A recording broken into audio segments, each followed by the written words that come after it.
আমার তো খুব মজা লাগছে। আর তোর লাগছে? আমার লাগছে না, আমার খুব লাগছে। আরে মাকে কিন্তু বলে দেবো। বলগা, মা কিছুই বলবে না। মা দেখবি তোকেই বকবে। কেন, আমি কি কোনো দোষ করেছি নাকি? আরে আমার চুলে লাগছে। দেখতে পাচ্ছ ভাইটা কেমন দিদির চুল ধরে টানছে? এটা হচ্ছে আমাদের আদি, আর এই হচ্ছে আমাদের টিনা। টিনা কিন্তু খুব ভালো মেয়ে, আর আদি কিন্তু খুব দুষ্টু। দেখো আদি কেমন টিনা চুল ধরে টানছে। এরা হচ্ছে দুই ভাই বোন, আর সারাক্ষণ আদির এইরকম দুষ্টুমি চলে। সব সময় শুধু দিদিকে ধরে ধরে মারে। আমরা তাহলে আগে গল্পে দেখি কি হয়। আহ আহ লাগছে লাগছে। ও ও ছাড় না, জায়গা দে।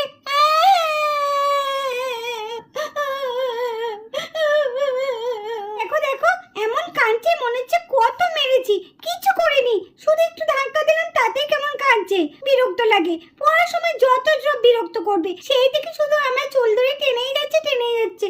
আমার বুঝি লাগে না? কি হলো আবার? ছেলেটা আমার এত কাঁদছে কেন? না না, গিয়ে দেখি গা, আবার পড়ে টরে গেল না তো? কি হলো আদি, এভাবে শুয়ে শুয়ে তুই কাঁদছিস কেন? কি হয়েছে? কি রে টিনা, ভাই কাঁদছে কেন? কি রে আদি, কি হয়েছে বলবি তো? এত কাঁদছিস কেন? আর একে দেখতে পাচ্ছ, আর এই হচ্ছে আদি আর টিনার মা পুষ্পা। তাহলে চলো দেখি এরপরে ঘটনা তাহলে কি হয়। কি রে টিনা, ভাই কাঁদছে কেন? কি হয়েছে রে?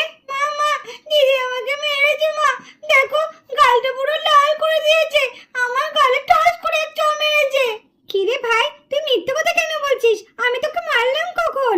আমি তো শুধু তোকে একটু গায়ে ধাক্কা দিয়ে দিলাম, তুই তখন থেকে আমার চুল টানছিস। না গো মা, আমি আদিকে মারিনি, জানো তো মা। আমি পড়াশোনা করছি, আর তখন থেকে আদি আমার চুলটা টেনেই যাচ্ছে টেনেই যাচ্ছে। বলো, আমার চুল ধরলে লাগে না? তা বলে তুই এইভাবে ভাইকে ঠেলে ফেলে দিবি? এ কি রে, তোর একটু চুলটাই নাই ধরেছে, তা কি হয়েছে? ভাইরা এরকম একটু খুনসুটি করে, তা বলে তুই ভাইকে এভাবে থাপ্পড় দেবে? না মা, আদি মিথ্যে কথা বলছে। আমি কেন ওকে থাপ্পড় দিতে যাবো? বিশ্বাস করো মা, ও শুধু গায়ে একটু আমি হাত দিয়ে ঠেলা দিয়েছি, আর কিচ্ছু করিনি। আমি ওকে মারিও নি। ও মিথ্যে কথা বলছে। কি বলছিস? আমি তোকে মেরেছি? কোথায় মারলাম আমি তোকে? আমি মারিনি গো মা। জানো তো মা, ও মিথ্যে কথা বলছে। আমি পড়াশোনা করছিলাম, আর আমার বইটাকে নিয়ে শুধু শুধু শুধু লুকিয়ে রাখছিল, তার জন্য আমি ওর চুলটা ধরেছি। আর ও আমাকে প্রথমে এক চড় মারলো, তারপর ঠেলে মেলে ফেলে দিল। জানো মা, এরকম করেছে আমার সাথে। আর তুমি বলো, তুমি আমাকে বললে না যে ভালো করে পড়াশোনা করতে, তার জন্যই তো আমি বই নিয়ে পড়ছিলাম। আর ও বলছে পড়াশোনা করে কি হবে? পড়াশোনা করতে হবে না, চল একটু খেলা করি গা।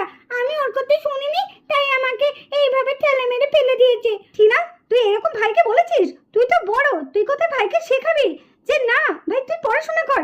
নিজেও তো পড়াশোনা করবি না, আবার ভাইকেও পড়াশোনা করতে দিবি না। না না মা, বিশ্বাস করো মা, আমি এরকম কথা বলিনি মা। সে তো আমি দেখতেই পাচ্ছি চোখের সামনে। চল আদি চল, তুই আমার সঙ্গে চল তো। চল, তুই ঘরে গিয়ে পড়তে বসবি, চল। ও বাইরে পড়তে বসুক, যতক্ষণ তোর পড়া মুখস্থ হবে ততক্ষণ তোর ঠাই এখানে বসে থাকবে। আজকে তোর খেলাও বন্ধ, তুই খেলতেও পারবি না একটু। আয় আদি আয়। মা, এসো এসো, ও শোনো এসো। খুব লেগেছে না? আহারে, আমার সোনাটার খুব লেগেছে। দিদি খুব দুষ্ট হয়েছে, সব সময় আমার আদি সোনাটাকে মারে, তাই না? ঠিক আছে, আমি দিদিকে বকে দিয়েছি, আরো বকে দেবো। ঠিক হয়েছে ঠিক হয়েছে ঠিক হয়েছে। কেমন আমাকে মারতে এসছে? দেখ এবার তুই বসে বসে এখানে কাঁদ।